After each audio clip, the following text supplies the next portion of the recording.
Boa noite. Estamos no ar em todo o país pela TV Cultura, pelas emissoras afiliadas, pelo portal UOL e pelo portal da Cultura no cemais.com.br/jornalismo. Hoje, a nossa bancada de entrevistadores é composta por Adriana Carranca, escritora e jornalista do jornal O Estado de São Paulo; Jaime Pinsky, historiador e diretor da editora Contexto; Flávia Marreiro, subeditora do jornal El País no Brasil; Malu Delgado, jornalista; e Orlando Pedroso, cartunista. Contamos também, como de costume, com os desenhos feitos em tempo real pelo nosso cartunista Paulo Caruso, que também vai fazer algumas perguntas ao longo da conversa. Antes da primeira pergunta, eu gostaria de registrar que o nosso entrevistado, Laurent Souriceau, o RIS, veio ao Brasil a convite da Associação Brasileira de Jornalismo Investigativo, a ABRAGE. Laurent Souriceau, muito obrigado pela aceitação do convite. É um prazer recebê-lo aqui no Roda Viva. E eu começo fazendo uma pergunta que, antes de fazer essa primeira pergunta, eu consulto umas 10, 12 pessoas e peço que digam o que gostariam de saber logo no começo do programa. E pela primeira vez houve uma unanimidade, quer dizer, 100% dos consultados pediram que eu te perguntasse o seguinte: como é que você reagiu e o que você pensou durante os intermináveis minutos que você teve de viver com terroristas dentro da sala onde você estava? Eh bien, durant ces instants, j'ai pensé, je comptais le temps en secondes. C'est-à-dire que chaque seconde qui s'écoulait, je me disais, je suis encore vivant. La seconde suivante, je me disais, je suis encore vivant. Je m'étonnais d'être toujours vivant au fur et à mesure que ça avance. Et puis, à un moment donné, j'ai compris que les terroristes n'étaient plus dans la pièce. Et donc là, j'ai attendu les secours, voilà. Mais c'était, comment dire, on se sent très vulnérable et on attend son sort, voilà. On ne peut rien décider, on subit, voilà. Adriana Carranca, abre a roda. Riz, os irmãos Kouachi, eles eram franceses de origem árabe. E houve uma enorme discussão naquela época sobre a integração dos imigrantes e refugiados na sociedade francesa, a inclusão e integração deles. Você acha realmente que o terrorismo na Europa é resultado de uma falha dos governos europeus em lidar com seus imigrantes? Je ne sais pas si on peut résumer les choses comme ça, parce qu'en fait, les frères Kouachi ont fait des séjours au Yémen, à l'étranger. Donc, être d'origine immigrée, ça ne suffit pas. Il y a beaucoup de Français d'origine immigrée qui ne feront jamais de mal à personne. Et l'intégration, ça marche aussi. Il y a aussi beaucoup d'immigrés, enfin de Français qui ont des origines immigrées, qui sont des Français comme les autres. C'est plutôt un problème aussi avec l'extérieur. C'est-à-dire qu'ailleurs dans le monde, vous avez des radicalismes religieux très puissants qui se mettent en place, qui séduisent des jeunes un peu perdus, qui séduisent des jeunes qui ne sont pas très structurés politiquement et qui les manipulent. C'est pas tellement... D'ailleurs, on s'aperçoit qu'il y a des Français, entre guillemets, qui ne sont pas d'origine immigrée, qui vont faire le djihad en Syrie. Et ils ne sont pas d'origine immigrée. Donc l'immigration, ce n'est pas forcément le critère pour comprendre ce qui se passe, ce qui a pu se passer le 7 janvier. Por que você acha que essa mensagem desses grupos terroristas está sendo mais forte e mais convincente para esses jovens do que a educação que eles receberam na França, por exemplo? Ça, c'est une question en fait qu'on se posait le matin où c'est arrivé. C'est-à-dire que dans la conférence de rédaction, on parlait de ça. C'est-à-dire qu'on se demandait justement pourquoi des jeunes, dont certains avaient reçu une éducation normale, dont certains avaient étaient issus de milieux sociaux pas forcément défavorisés, partaient à l'étranger faire le djihad. Et on discutait de ça, et en fait on ne savait pas que de l'autre côté de la porte, il y en avait deux qui allaient rentrer. On pensait qu'ils étaient loin, en fait ils étaient juste à côté. Et c'est toujours une interrogation aujourd'hui pour les autorités aussi françaises qui doivent lutter contre ce phénomène. Ils ne savent pas d'où peut surgir la menace, qui va se comporter comme ça.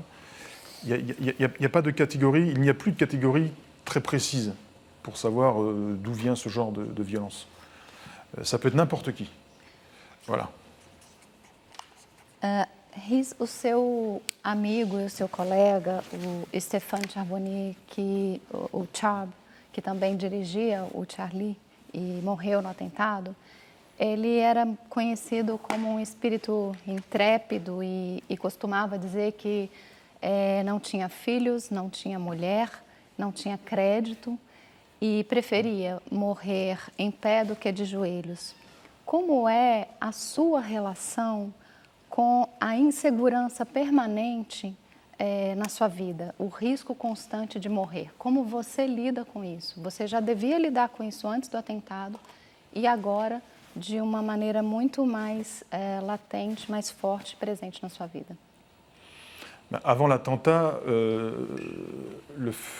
mourir de cette manière, c'était une hypothèse. On pouvait imaginer des choses comme ça, mais on ne l'imaginait pas sérieusement. Donc, ça nous semblait quand même peu probable qu'un événement pareil arrive, en plein Paris. Après l'attentat, on est obligé de tout imaginer, parce qu'on s'est aperçu que ce genre d'événement a eu lieu, ça peut se reproduire, il y a des individus qui sont prêts à faire n'importe quoi. Donc on n'est plus dans l'hypothèse, maintenant on est dans la réalité, il faut faire avec, ça peut recommencer. Peut-être vis-à-vis de nous, peut-être vis-à-vis d'autres personnes, et ça recommencera certainement. Donc il faut continuer à vivre, il faut continuer à faire ce qu'ils voulaient nous empêcher de faire. Voilà. C'est ça qui nous fait en fait vivre. Voilà. Il ne faut pas s'arrêter de faire ce qu'on a toujours envie de faire et qu'ils ont voulu mettre un terme le 7 janvier. Laurent, Jaime. aqui no Brasil, imediatamente depois do atentado, todos éramos Charlie. Alguns dias depois, algumas semanas depois, o Exército deixou de ser unânime. Eu ouvi de várias pessoas a seguinte frase: mas não se deveria mexer em religião. O que você tem a dizer a respeito disso? Na França também houve esse tipo de reação, né?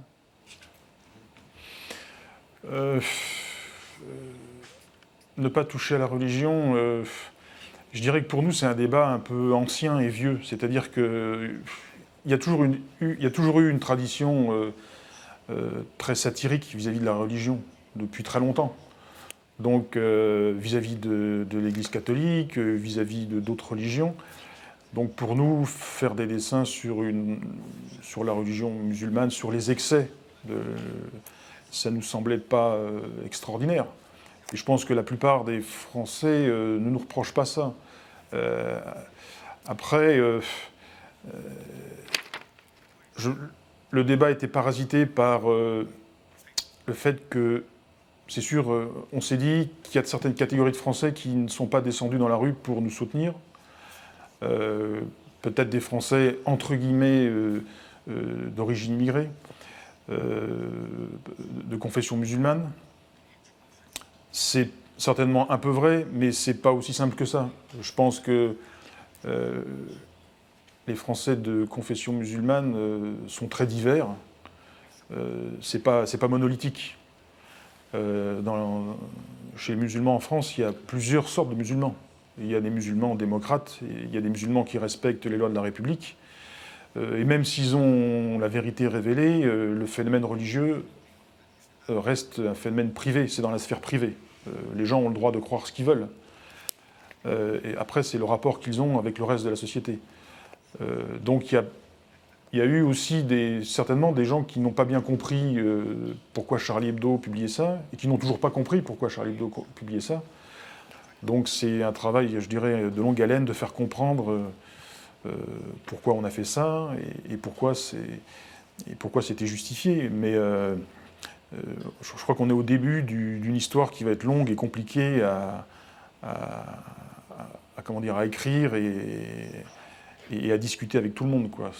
C'est vrai que ça soulève des problèmes complexes. Orlando? Eu só queria acrescentar uma coisa que é... Minha preocupação é fechar a roda. Sem dúvida, mas só queria assegurar ao Laurent que, apesar das defecções, a maioria de nós continua sendo Charlie. Esmagador, né? Oui, oui. Orlando.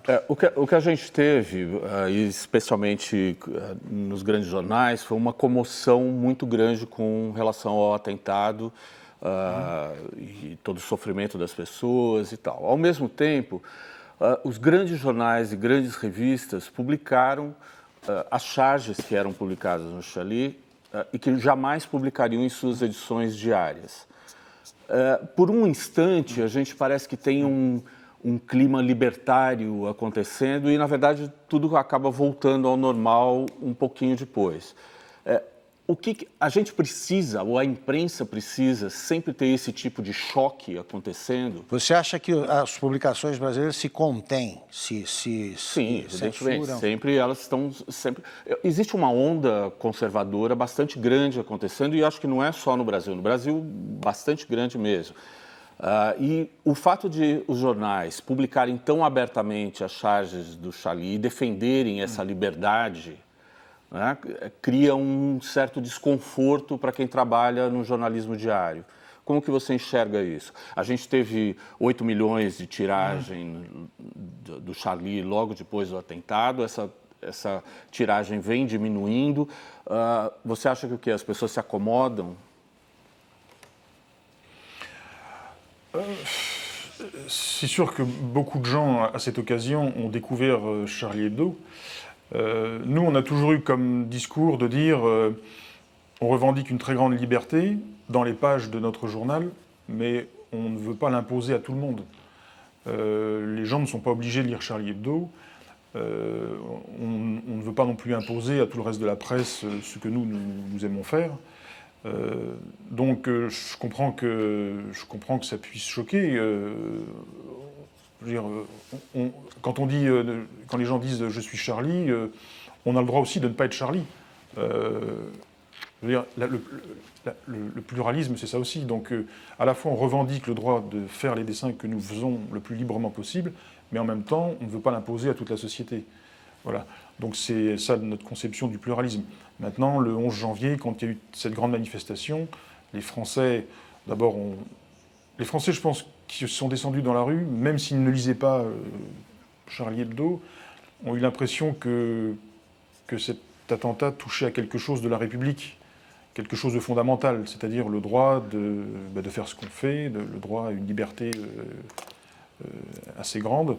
Je crois qu'ils ont eu un peu l'impression qu'on touchait à quelque chose vraiment de profond dans la démocratie française. Même si après ils ne lisent pas Charlie Hebdo, c'est pas grave. Je crois qu'ils sont descendus pour défendre un principe. Voilà.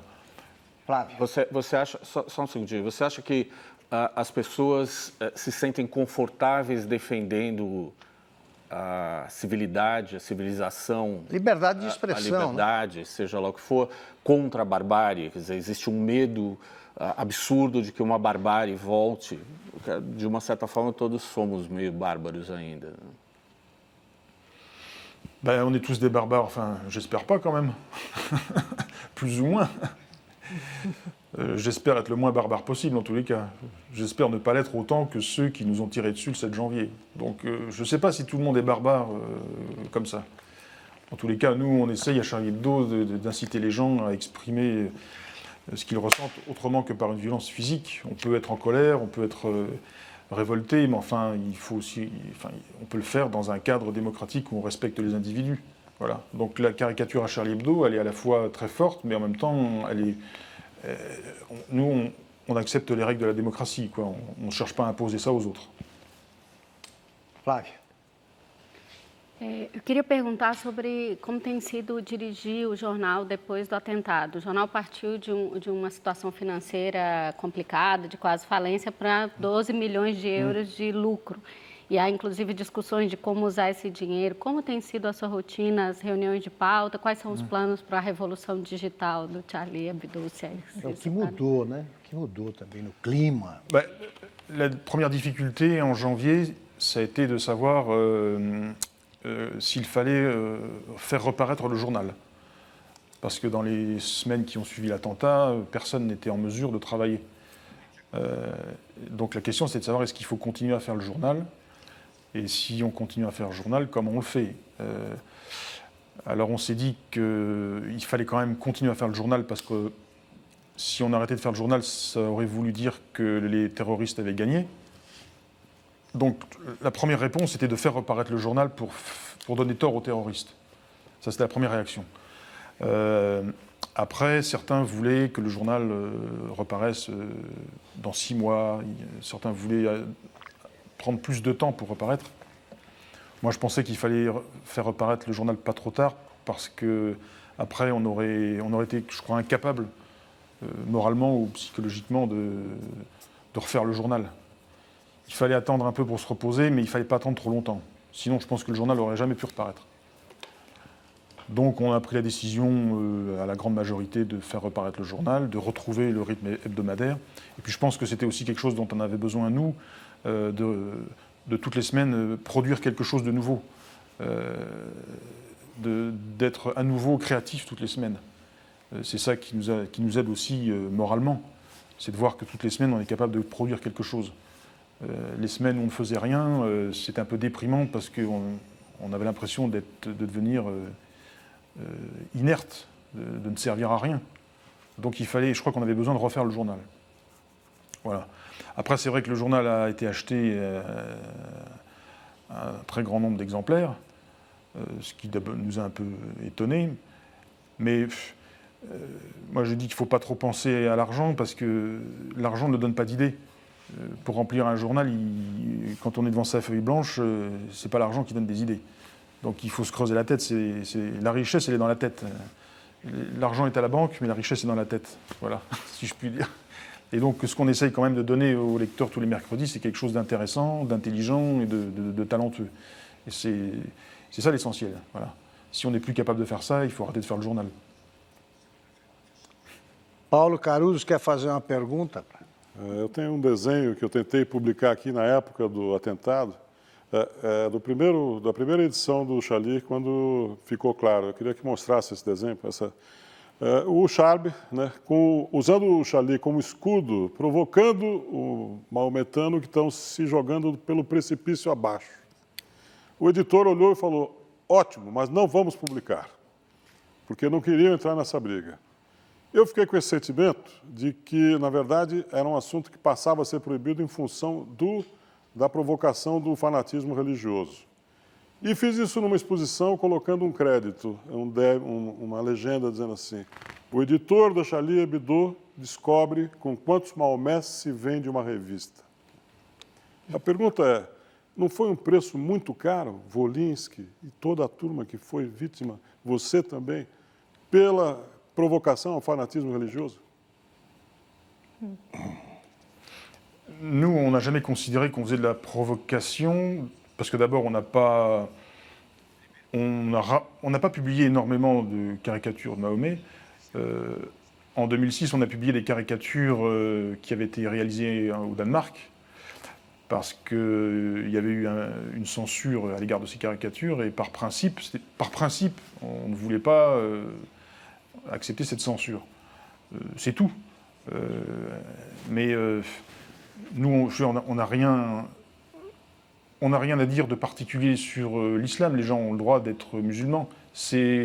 Par contre, là où on n'est pas d'accord, c'est quand la religion commence à instaurer des interdits, commence à vouloir s'immiscer dans la vie publique et interdire à tout le monde ceci ou cela.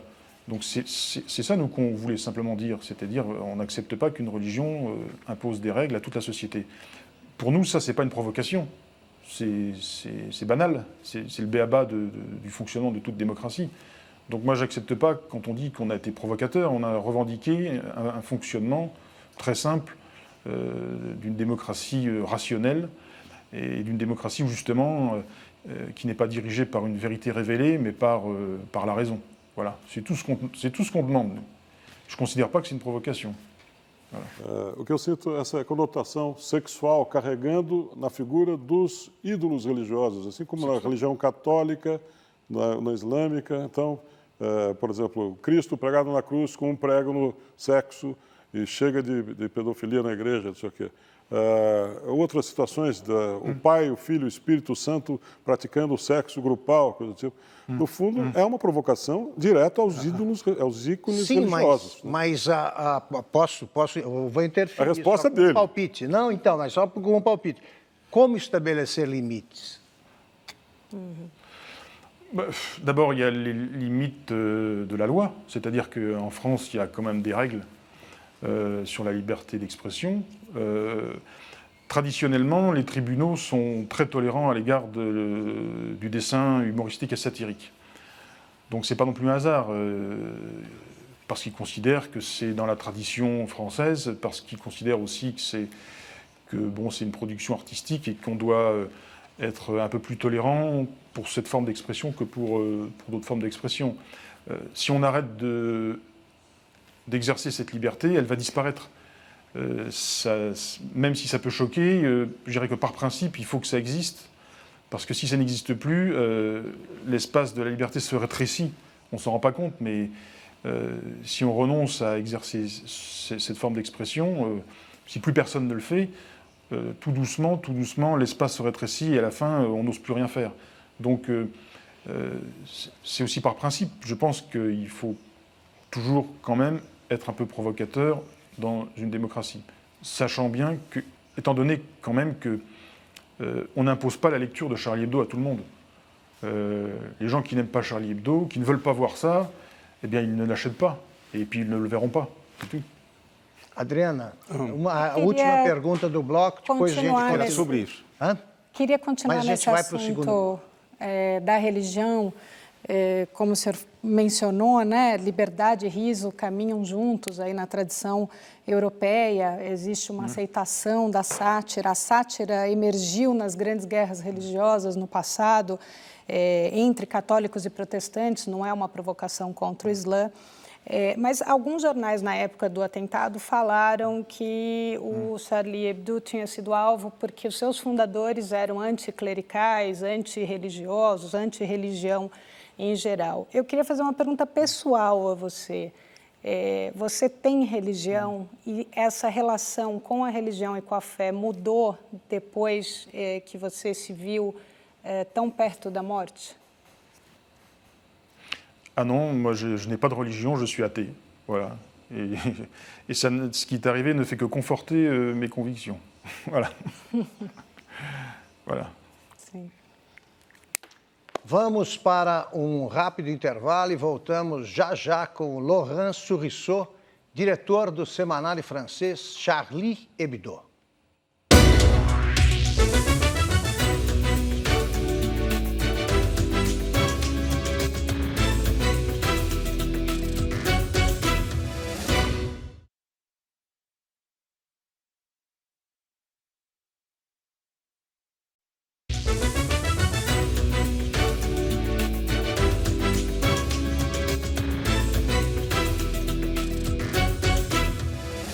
Estamos de volta com Laurent Sourisseau, diretor do semanário francês Charlie Hebdo. Bom, meu papel aqui é fazer perguntas. Agora, até por ter dirigido algumas publicações brasileiras, eu me sinto obrigado a dizer o que eu penso desse negócio e vira tema de discussão. Vocês me contestem à vontade. Em primeiro lugar, os limites são estabelecidos pelos próprios jornalistas e pelos leitores, eu acho, em relação a qualquer publicação. O que é que faz o leitor descontente? Para de ler. Para de ler. É o que faziam os franceses, né? O que fazem os franceses que não gostam do que o Charlie Hebdo publica. O Brasil, até queria fazer esse reparo ao que disse o Orlando, Não foi bem uma reação conservadora, não. Cartunistas e jornalistas que são partidários do governo, que se apresentam como governo de esquerda, fizeram restrições. E é por isso que eu insisto, então, em que não se pode ceder a esses caras, porque o passo seguinte é exigir que o Charlie Hebdo publique desenhos favoráveis, charges favoráveis ao Islã, e que se tornem islâmicos, quer dizer, não tem limite. Quer dizer, os terroristas não podem impor, né, a linha editorial de uma publicação e muito menos os limites. Agora, o que eu te pergunto é o seguinte, mudou alguma coisa em favor da liberdade de expressão depois desse atentado, ou você acha que os terroristas não se intimidam com nada? Je crois que les terroristes ne se laissent impressionner par rien. Enfin, on a affaire à une idéologie, en fait. C'est une idéologie très binaire. Ou vous êtes avec eux et vous avez le droit de vivre, ou vous n'êtes pas avec eux et vous devez mourir.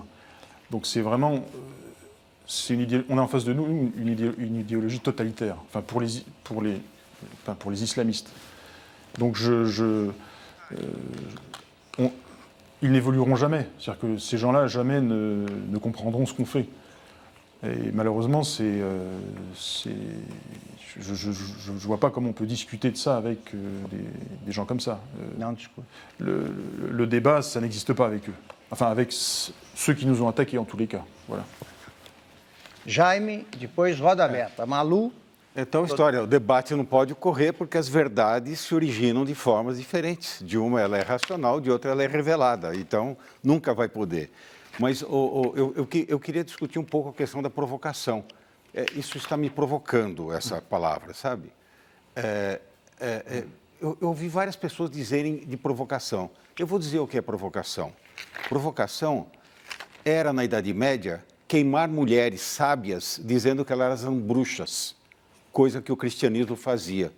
Provocação era apedrejar mulheres antigamente, como faziam os mesopotâmicos e algumas tribos cananitas e hebraicas. Provocação é cortar a cabeça de pessoas inocentes.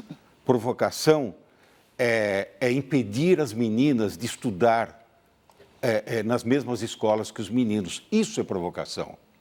Agora, um cartoon nunca é provocação.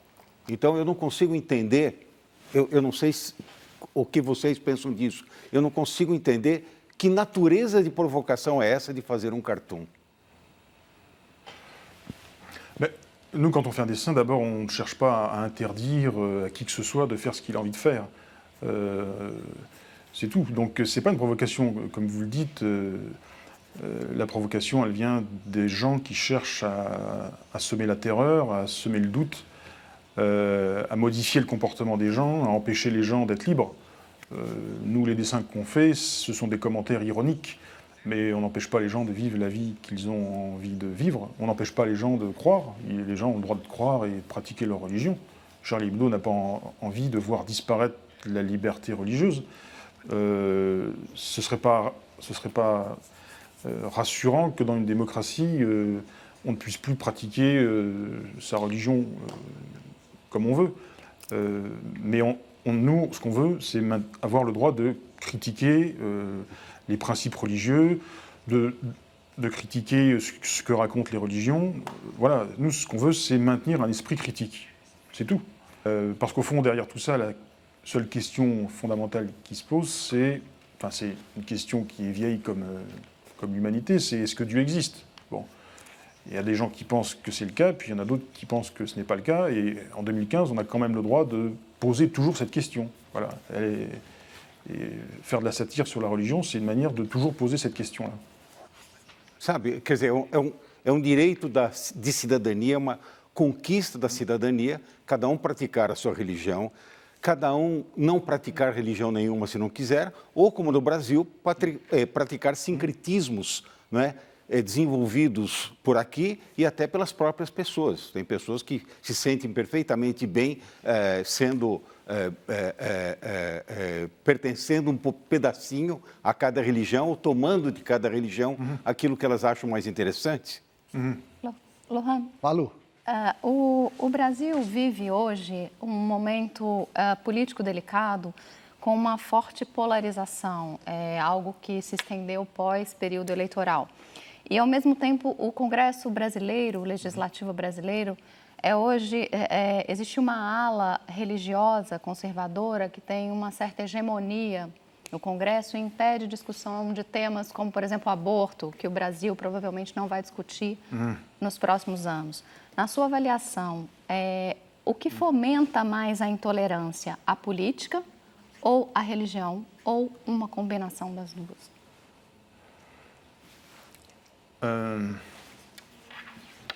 Si je prends comme référence l'histoire de France, la religion a été obligée d'évoluer un peu sous la pression du politique. C'est sûr que si le politique s'allie trop avec la religion, si la religion s'allie trop avec la politique, rien n'évoluera. C'est le politique qui doit avoir le courage de poser des règles un peu contraignantes, de dire, eh bien voilà, là on a le droit, là on n'a pas le droit. Là, à cet endroit, la religion a le droit de s'exprimer, et là, par contre, c'est dans la sphère publique, elle doit être moins présente. Si le politique n'a pas le courage de dire ça, c'est foutu. Voilà. En France, on a voté une loi en 1905, qui était la loi de séparation de l'Église et de l'État, qui justement assurait la neutralité de l'État. L'État ne prenait parti pour aucune religion. Alors qu'avant, l'État était un peu l'allié de l'Église catholique. Et bon, à partir de 1905, l'État a dit je ne suis proche d'aucune religion. Donc c'est sur cette base-là, à mon avis, qu'on a pu progresser. C'est-à-dire que le pouvoir politique a fait son travail de remettre la religion à sa place, c'est-à-dire dans la sphère privée. Voilà. Les gens vivent leur religion chez eux, dans leur vie à eux, mais la religion ne doit pas interférer avec la vie publique, avec le débat public, parce que sinon ça veut dire qu'on n'est plus dans une démocratie, mais ça veut dire qu'on est dans une théocratie. C'est-à-dire qu'on n'est plus dans un régime où les lois sont issues du débat démocratique, mais dans un régime où les lois doivent respecter des lois révélées divines. Et ça, c'est plus la démocratie, c'est la théocratie. Orlando. Eu posso imaginar o quanto podia ser divertido uma reunião de pauta de um Charlie Hebdo. Como essa reunião é feita hoje? Existem outras questões a ser colocadas, como politicamente correto e a iminência do perigo. Como que é fazer humor andando o tempo todo com um guarda-costas e sendo vigiado? Como é que se lida com isso? Como é uma reunião de pauta hoje? En fait, les réunions, on les fait un peu comme avant, c'est-à-dire qu'on est dans une salle entre nous, les policiers ne sont pas présents, ils sont à l'extérieur. Donc on les oublie un peu.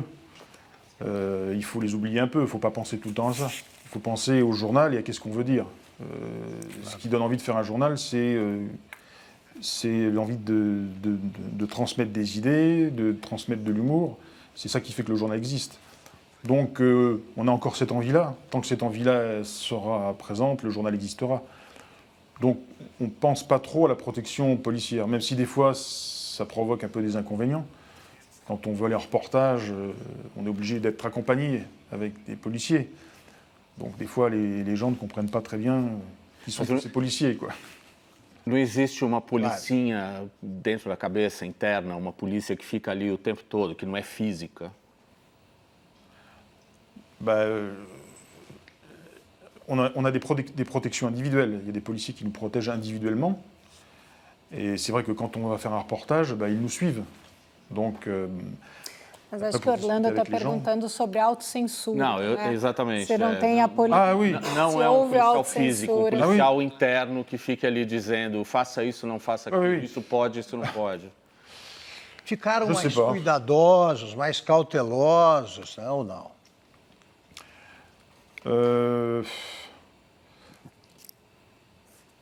Peut-être qu'on essaye d'éviter les malentendus, c'est-à-dire les choses qui seraient comprises de travers. Maintenant, les gens nous regardent avec encore plus d'attention qu'avant. Donc, il faut pas que comment dire, le problème d'un dessin, c'est un dessin qui est compris de travers, qui n'est pas bien compris. Voilà. Donc, on essaye de faire des choses où il n'y a pas d'ambiguïté. Voilà. Parce que souvent, les gens comprennent les dessins un peu n'importe comment. Quand vous mettez du second degré, ils prennent ça au premier degré. Quand vous mettez des allusions, ils ne comprennent pas toujours les allusions comme il faut. Donc, des fois, le problème, c'est de faire des dessins qui ne soient pas ambigus. Voilà. Mais à part ça, une fois qu'on sait exactement ce qu'on veut faire, on le fait. Voilà. Flávia e Adriana. Lohan, para complementar a pergunta do Orlando, há relatos na imprensa europeia de que houve ruídos na redação do Charlie Hebdo depois, uma carta pública de parte do staff pedindo mais transparência com o uso do lucro recente, ou mesmo de problemas operacionais para fazer reportagens, e até de renovação da equipe de cartunistas, que é mais difícil atrair cartunistas, os desenhistas estão em outros negócios mais lucrativos. Essas dificuldades são reais na redação, que vocês estão trabalhando não numa sede própria, né, num outro jornal? C'est vrai qu'après les attentats, il a fallu réorganiser le journal, enfin, il a fallu repartir de zéro.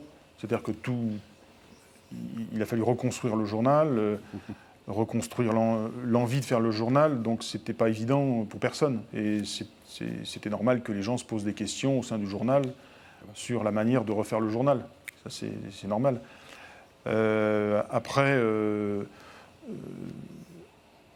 je dirais qu'il a fallu faire face aussi à plein de problèmes pratiques. On n'avait pas de locaux. Il n'y avait pas d'administration, il fallait répondre à des milliers de courriers, il fallait faire face aussi à des dons, les gens nous envoyaient de l'argent, donc il a fallu aussi gérer ça, ce qui est très compliqué, parce qu'on est un journal, ce n'est pas notre travail de recueillir de l'argent. Donc il a fallu un peu, je ne vais pas dire innover, mais on a été confronté à une situation un peu inédite pour un journal. Donc c'était difficile à la fois de refaire un journal, mais de le refaire en plus dans ces conditions-là. Bon, 6 mois après, il y a quand même des choses qui commencent à aller mieux. Il y a des choses qui, finalement, progressent, se sont améliorées, et iront encore mieux. Donc, je pense qu'avec le temps, tout ça, ça va se résorber, quoi. Mais c'est vrai que sur le moment, en janvier-février, c'est vrai que... Você descarta transformar numa cooperativa, como alguns falaram? Transformar o jornal numa cooperativa, como alguns falaram, né? Cooperativa de jornalismo. Non, ça, en fait, le principe du fonctionnement du journal, c'est que tous les actionnaires sont des salariés du journal, depuis 1992. Parce que nous, notre souci, c'est d'être indépendant. C'est de ne pas être racheté par un groupe de presse. Donc, pour être indépendant, on a considéré que seuls des gens qui travaillaient dans le journal pouvaient diriger le journal. Ça, c'est un principe qui existe depuis 1992. Donc, notre souci, c'est d'avoir une structure indépendante, indépendante aussi de la publicité. On n'a pas de publicité, on vit uniquement du lectorat. Donc c'est pas non plus facile, surtout par les temps qui courent. Adriana. Mais voilà, c'est de cette manière-là qu'on essaye d'être aussi un journal original. Adriana, a última pergunta do Cris, eu queria voltar no que você falou nessa discussão sobre política e religião. Como você disse, tem uma lei na França que separa o Estado e a Igreja. No entanto, parece que essa lei é constantemente testada, principalmente com a chegada de mais imigrantes de diferentes religiões, diferentes etnias e culturas, etc. Há sempre essa discussão do balanço sobre quanto permitir que os imigrantes mantenham de sua cultura e de seus costumes e quanto impor os costumes e a cultura do país que os recebe. A França, por exemplo, há alguns anos proibiu o uso do véu naquelas mulheres que cobrem o rosto completamente com o véu. Como é que você vê essa questão? Como é que você viu essa questão da proibição do véu também? C'est vrai que la loi de 1905 la loi de séparation de l'Église et de l'État, elle a été, difficile à faire adopter en 1905, mais au bout du compte, au bout d'un siècle, les catholiques en France s'en accommodent bien. Ça n'empêche pas les gens de pratiquer leur religion. Donc il n'y a pas de raison que les règles de la loi de 1905 ne s'appliquent pas aux autres religions. C'est pas une loi qui est faite pour empêcher les gens de pratiquer une religion. C'est une loi qui pose un cadre qui indique où sont les zones neutres de la société française où la religion ne doit pas être présente. C'est tout. Et c'est une règle pour c'est la même règle pour tout le monde. Donc il faut aussi l'accepter pour d'autres religions qui sont présentes en France de manière plus récente.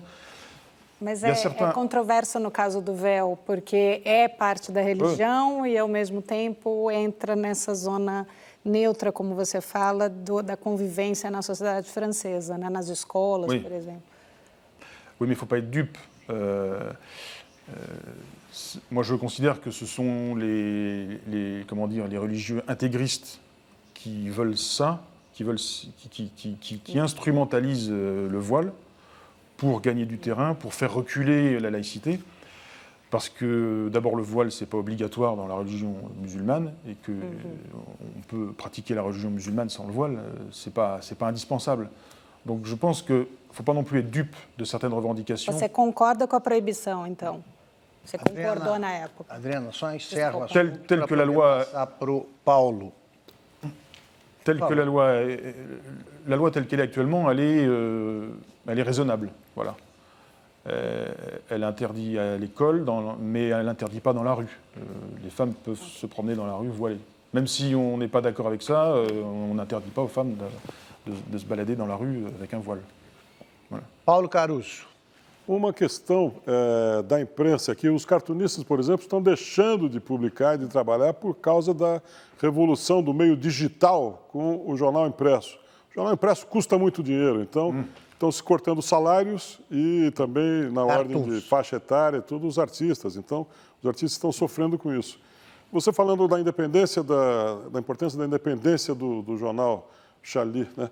Essa realidade digital não abalou o mercado do jornal impresso para vocês? Si, la question du numérique, c'est une question qu'on se pose depuis longtemps au journal, parce que le numérique, c'est un piège dans lequel la presse est tombée il y a une dizaine d'années. La presse a pensé qu'avec le numérique, ils allaient créer un nouveau système économique viable. Or, le numérique, pour l'instant, ne rapporte pas d'argent aux journaux.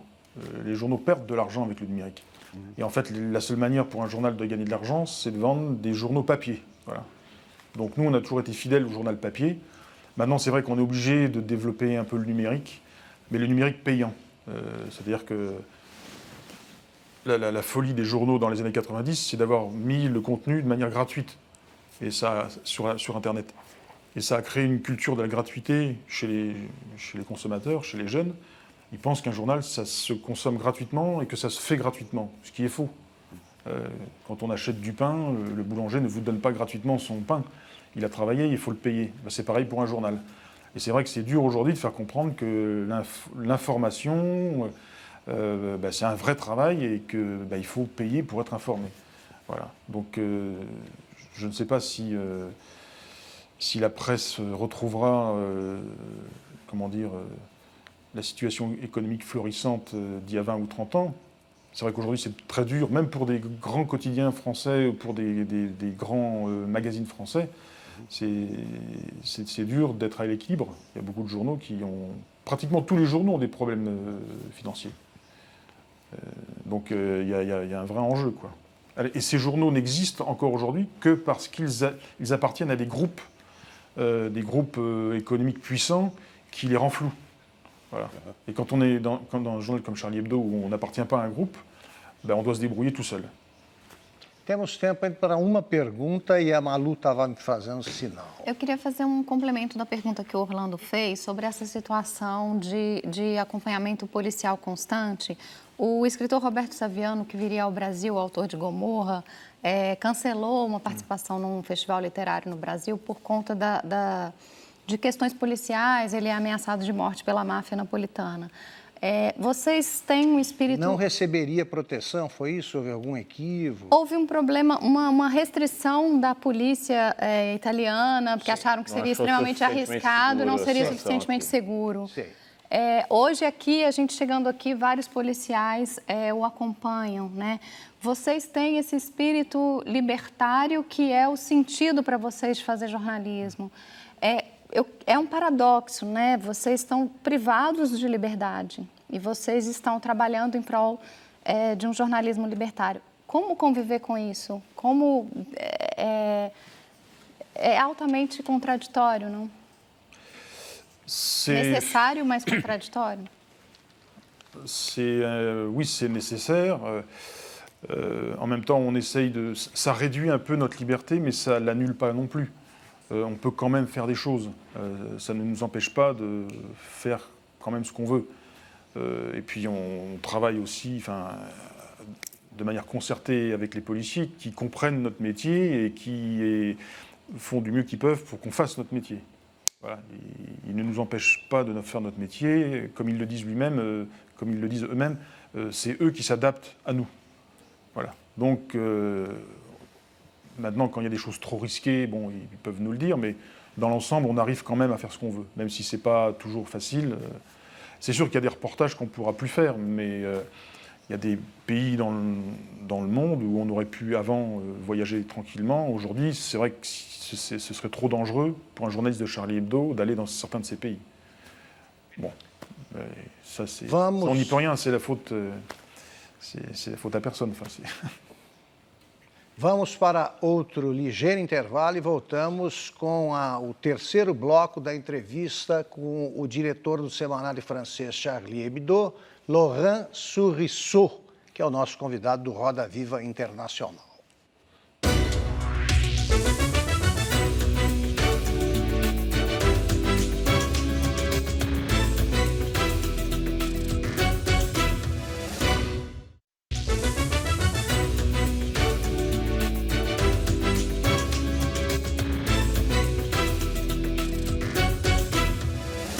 Estamos de volta com o Laurent Sourisseau, diretor do semanário francês Charlie Hebdo. Laurent, quais são exatamente as atribuições do diretor do Charlie Hebdo? Ele decide o que vai sair, o que é que não vai, como é que é? Exerce as atribuições semelhantes aos dos diretores de outros jornais ou é diferente lá?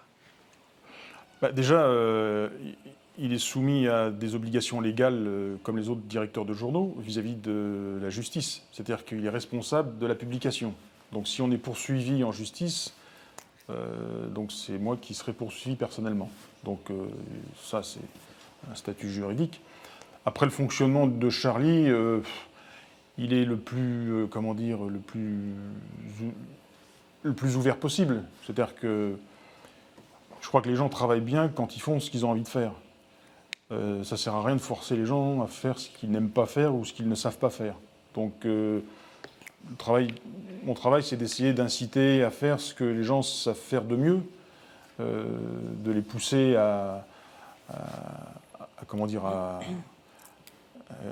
d'être motivés, d'avoir des envies.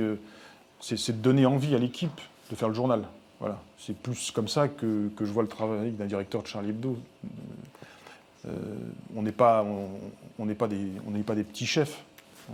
On a affaire à des gens adultes, professionnels, qui savent faire leur travail.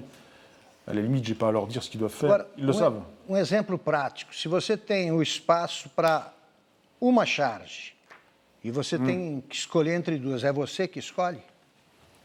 Ah oui, toutes les semaines, on est obligé de choisir, parce qu'on ne peut pas mettre tous les dessins qui sont proposés. Donc effectivement, on choisit.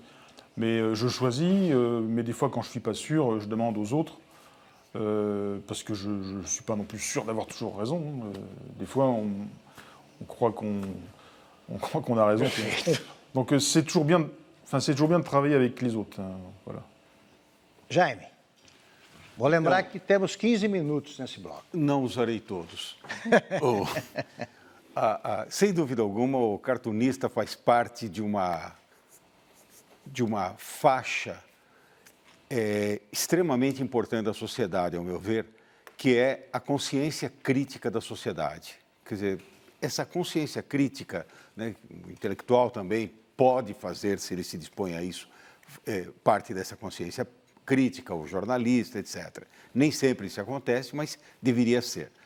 Eu acho que é extremamente importante. E eu, como historiador, me chama a atenção um papel relevante em termos históricos mesmo que o jornal de vocês desempenha. Eu acho que se daqui a 50 anos alguém for fazer a história do jornal, vai perceber uma importância que vai muito além do cotidiano.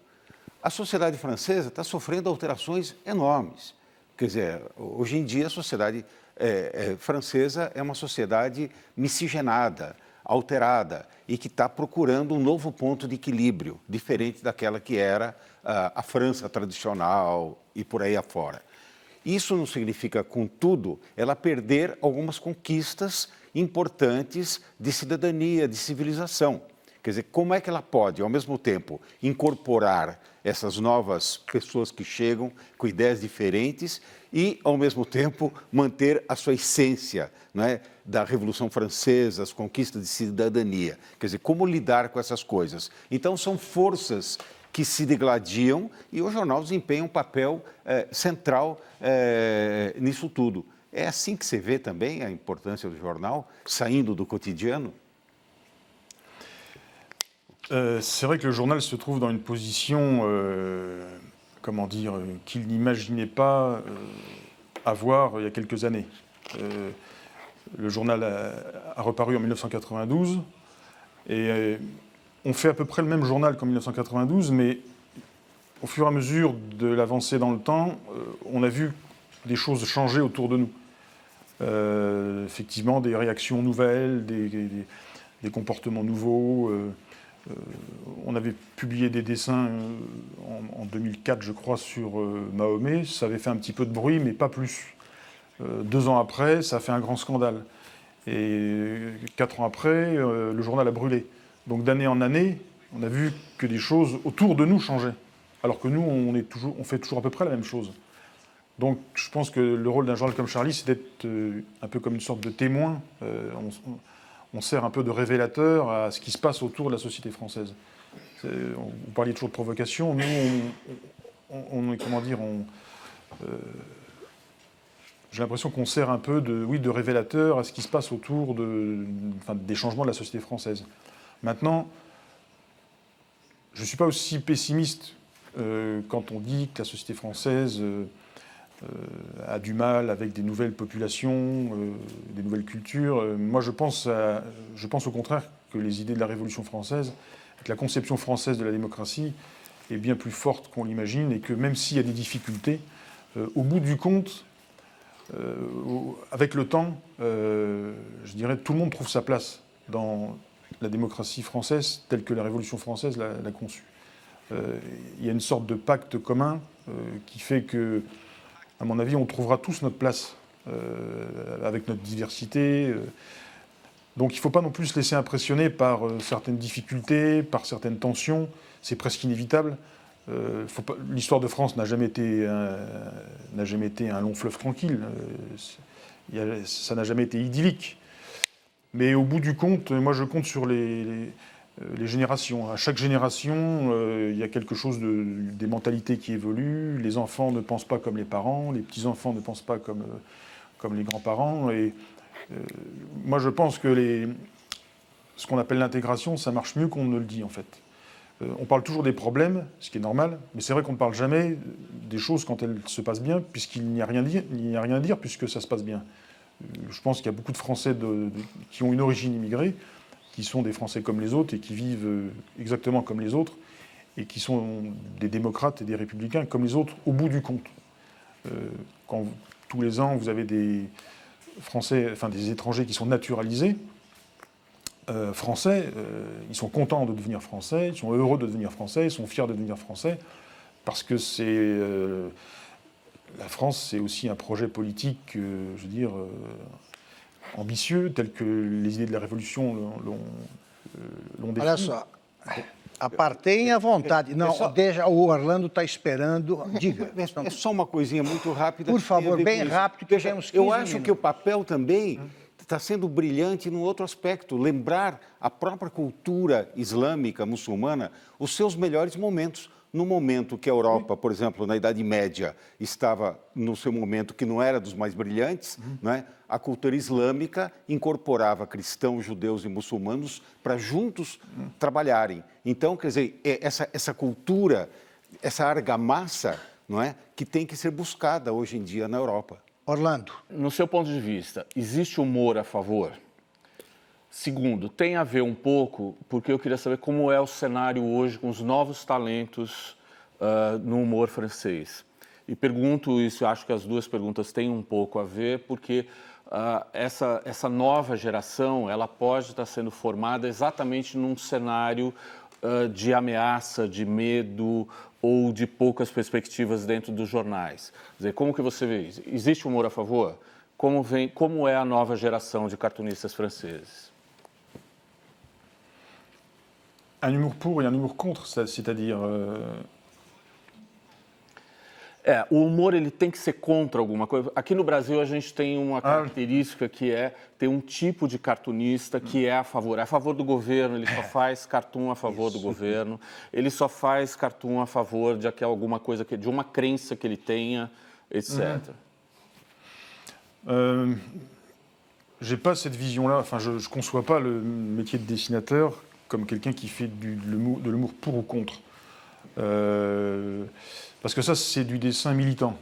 À Charlie Hebdo, on essaye de pas être des dessinateurs militants, c'est-à-dire des dessinateurs qui adhèrent complètement à une cause ou qui contestent complètement une autre cause.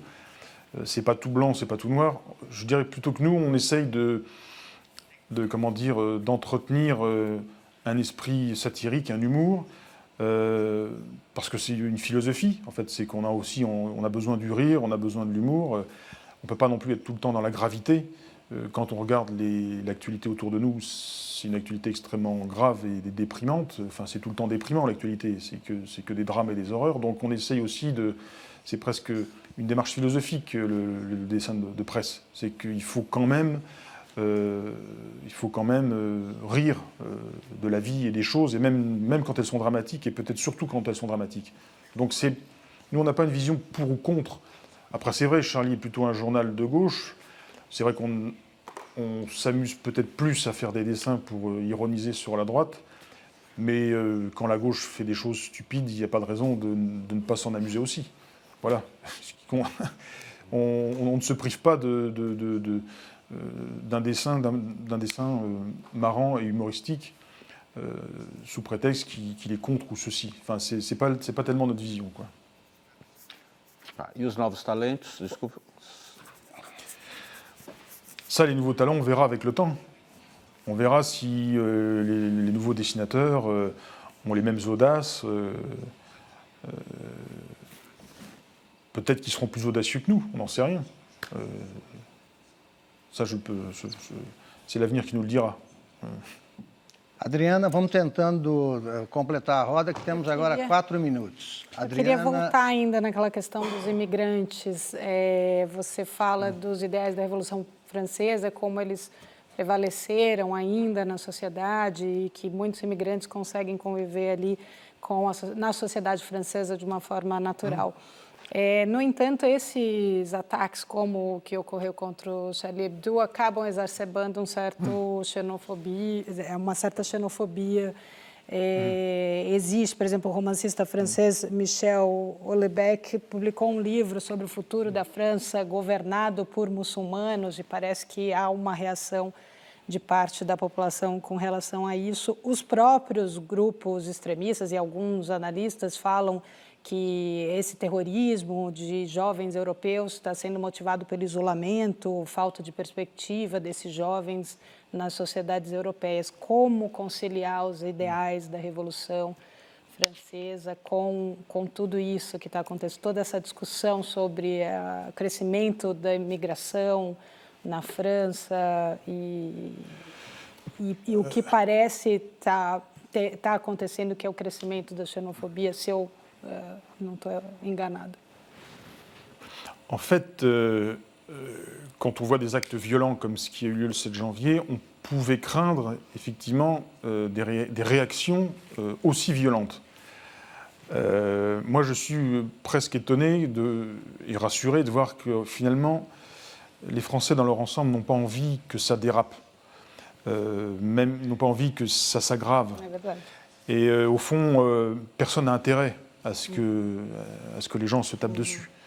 Donc, je crois au contraire, moi j'ai plutôt l'impression que chacun essaye quand même de maintenir une certaine paix civile, même si certains peuvent avoir des craintes, même si, chacun de son côté.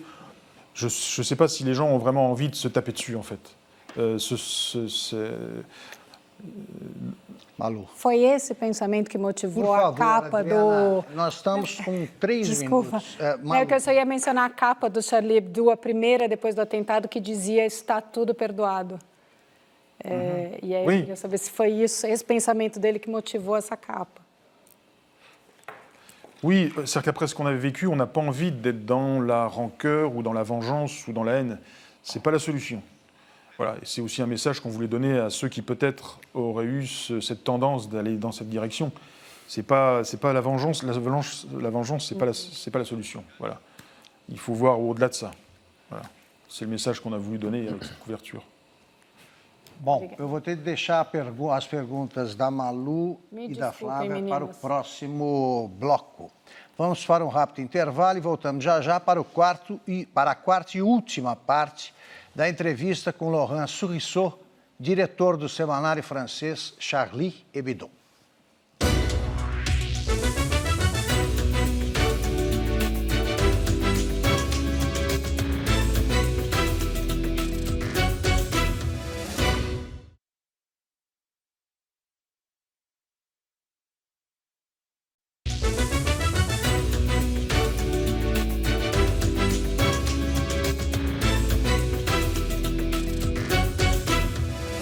Estamos de volta para o quarto e último bloco da entrevista com Laurent Souriceau, diretor do semanário francês Charlie Hebdo.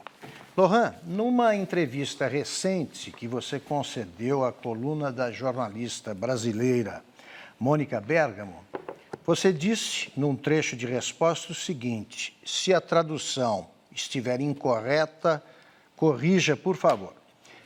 Se referindo aos terroristas e depois de ressalvar que eles compõem uma minoria, eles não representam o Islã. Você diz, são verdadeiramente uns fanáticos, são como robôs.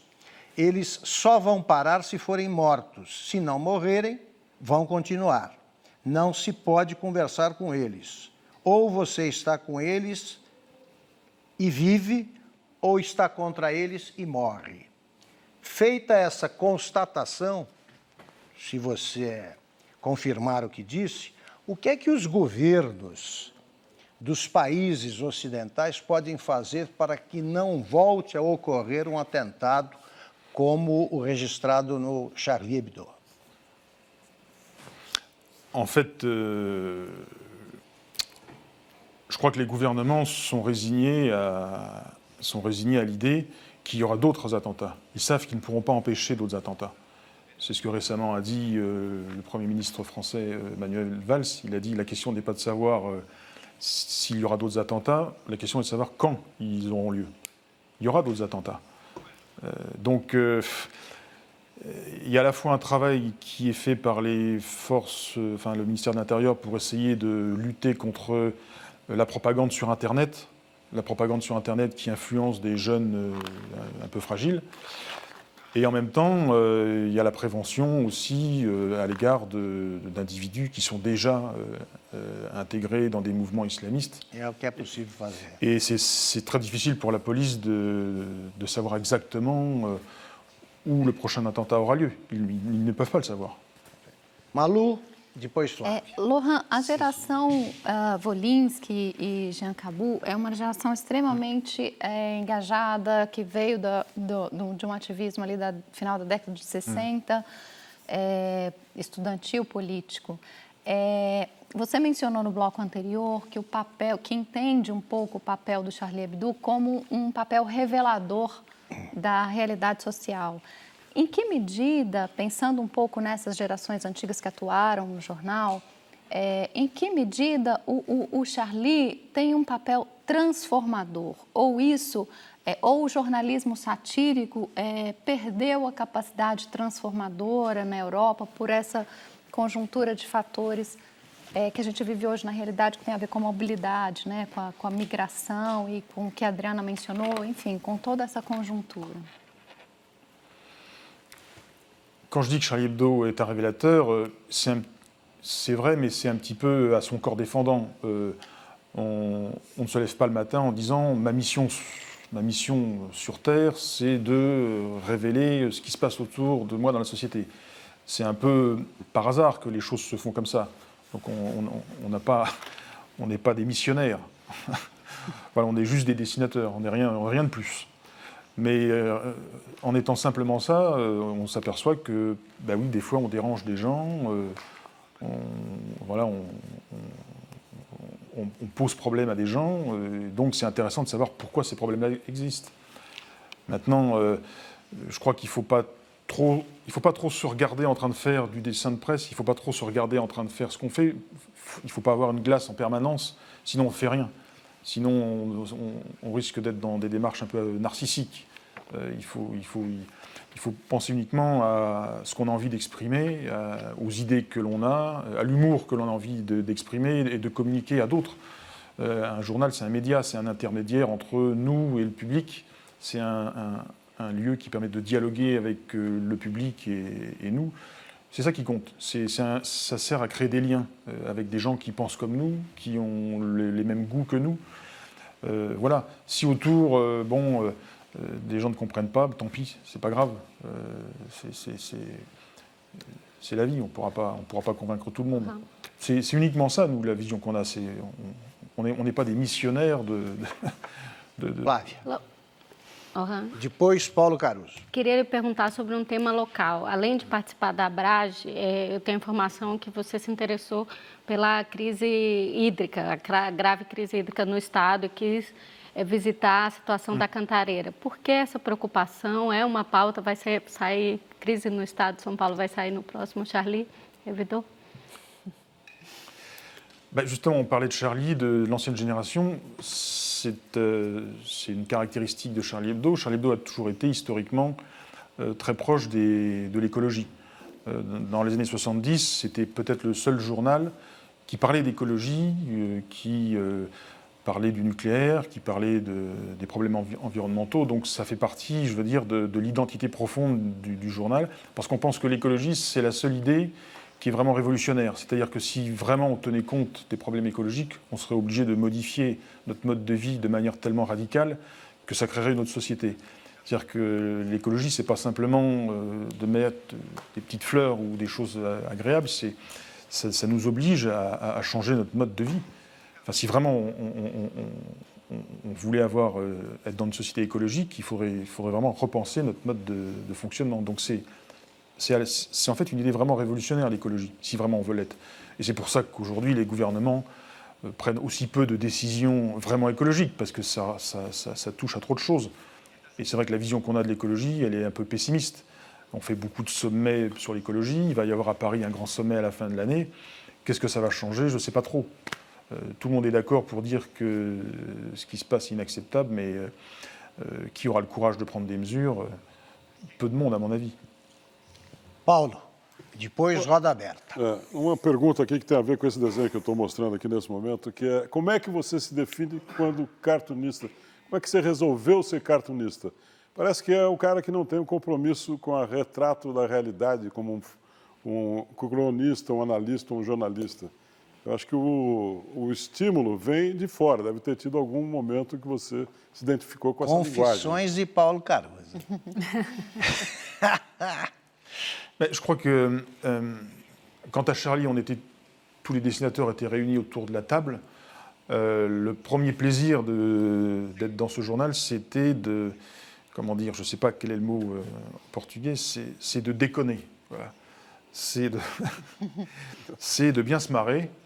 et d'avoir du plaisir à être ensemble et à plaisanter sur toutes les choses voilà, qui nous font marrer. Donc c'est ça aussi qu'on aime faire, c'est cet humour satirique, c'est cet esprit ironique, c'est l'humour noir, c'est le second degré. C'est l'humour, en fait, qu'on aime d'abord à Charlie Hebdo et qu'on essaye de mettre dans le journal, par les dessins et aussi par les textes. O seu ídolo Só, Zelinsky? Paulo, desculpe, no Brasil, frequentemente se define o humor praticado pelo Charlie Hebdo como humor anárquico. Você vê sentido nessa definição? No sentido de ser contra tudo, de criticar qualquer pessoa, qualquer fato, ou qualquer governo. Mais Charlie n'est pas un journal anarchiste. Não. L'anarchisme, c'est quand même quelque chose de très précis. Não, anárquico, humor anárquico. Não tem compromisso com ninguém. Je crois que moi, j'ai pas envie que Charlie soit enfermé dans une définition trop précise politiquement. Voilà. Je crois que il faut pas se mettre des œillères. Il faut pas se dire on est comme ci, on est comme ça. Je veux dire qu'on a des principes, on a des valeurs, mais dire que Charlie est un journal anarchique ou anarchiste, c'est un peu réducteur, je trouve. Vocês não têm ideia de abrir uma sucursal do Charlie aqui no Brasil, por exemplo? Eu tenho até ideia do nome, podia se chamar Carlinhos ou Carlito, sabe? E tem muita gente boa que poderia participar disso. Só aqui temos bons jornalistas, bons cartunistes. Et quand on va à l'étranger, c'est souvent ce qu'on constate. Bon, il y a beaucoup de journaux humoristiques, mais des journaux un peu comme Charlie, il n'y en a pas beaucoup, en fait. Et c'est vrai que souvent, on se dit, tiens... ça pourrait être marrant de faire Charlie Hebdo dans tel pays ou dans tel autre pays. Il y a quelques mois, j'étais en Afrique. Un jeune Africain me disait, mais il faut venir ici faire un journal pour faire chier le gouvernement. Mais j'ai dit, mais c'est pas à moi de faire ça, c'est à vous de le faire. Orlando. A gente está vivendo tempo de uma mudança estrutural, né? Existem muitos países colonizadores estão tendo problemas, especialmente com imigrantes. Você acha que essa é uma conta que esses países têm que pagar?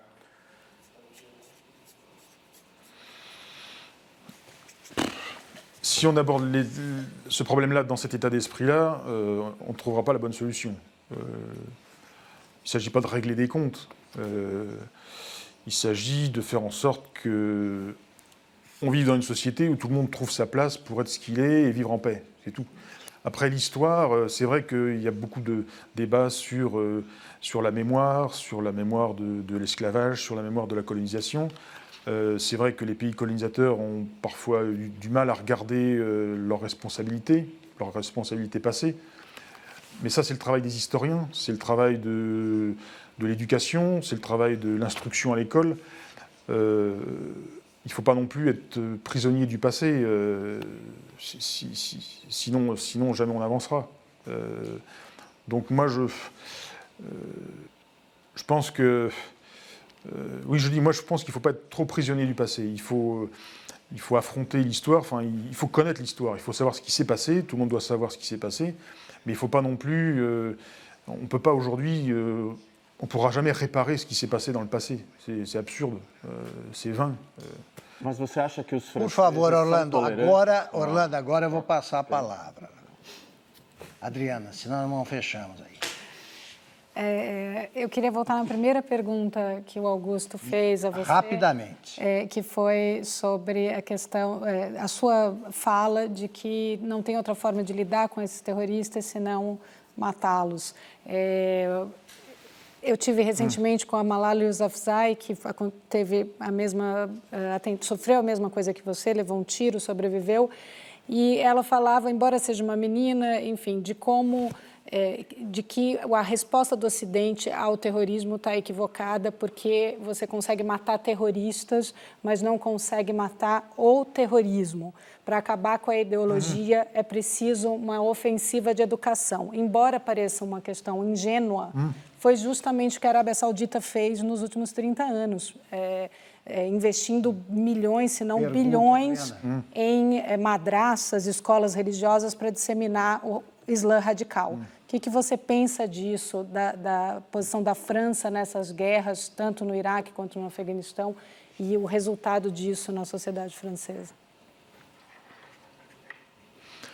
Non, mais c'est sûr qu'idéalement, il faudrait que tout le monde soit éduqué, il faudrait que tout le monde accède à un niveau de culture tel qu'on n'ait pas besoin d'utiliser la violence.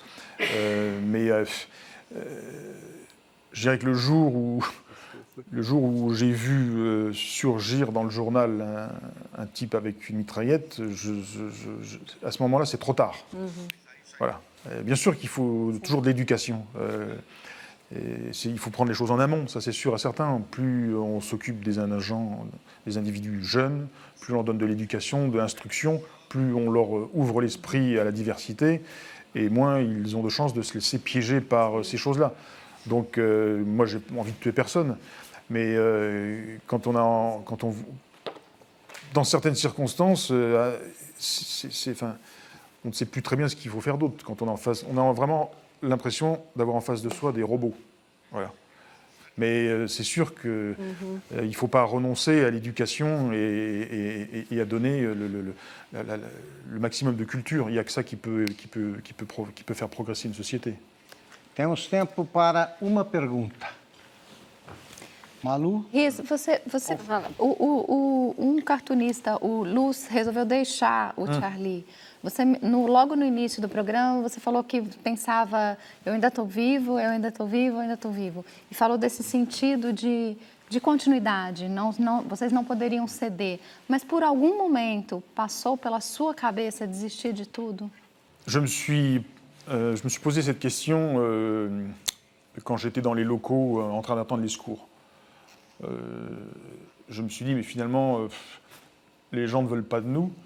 Ils ne veulent pas qu'on existe, ils sont venus nous tuer, ils ne veulent pas du journal, donc c'est vrai que je me suis dit, bon, ça ne sert plus à rien, enfin, oui, voilà, il faut arrêter. Je me suis demandé s'il ne fallait pas arrêter. À cet instant-là, je me suis posé cette question. Mais 4 jours après, il y avait des millions de Français dans la rue, donc je me suis dit, bon, c'est pas aussi simple que ça. C'était aussi, on s'est aperçu qu'on avait un rôle, en tous les cas qu'on nous assignait un rôle qui était presque qui nous dépassait en fait. On était presque tenus de continuer. On n'avait presque pas le choix. Les gens attendaient de nous qu'on continue. Et ils nous ont encouragés pour ça. Donc il y a deux choses. Soit vous faites un choix personnel, vous dites voilà, je n'ai pas envie de continuer dans une situation aussi difficile.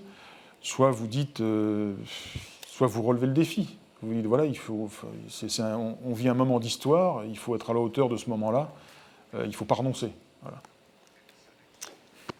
Bem, infelizmente o nosso tempo acabou. Eu peço, antes de mais nada, desculpas pelas interrupções, mas eu também sou um prisioneiro do tempo e da produção do programa. Agradeço a participação da Adriana Carranca, do Jaime Pinsky, da Flávia Marreiro, da Malu Delgado e do Orlando Pedroso.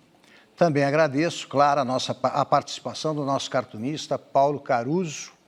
Agradeço a você que nos acompanha até agora e especialmente ao Laurent Souriceau pela entrevista que nos concedeu. Muito obrigado e parabéns aí pela luta que vocês têm enfrentado com muita coragem e tomara que vençam a tolerância, né, o convívio dos contrários e a liberdade de expressão. Muito obrigado pela participação no nosso programa. Boa semana a todos e até a próxima segunda.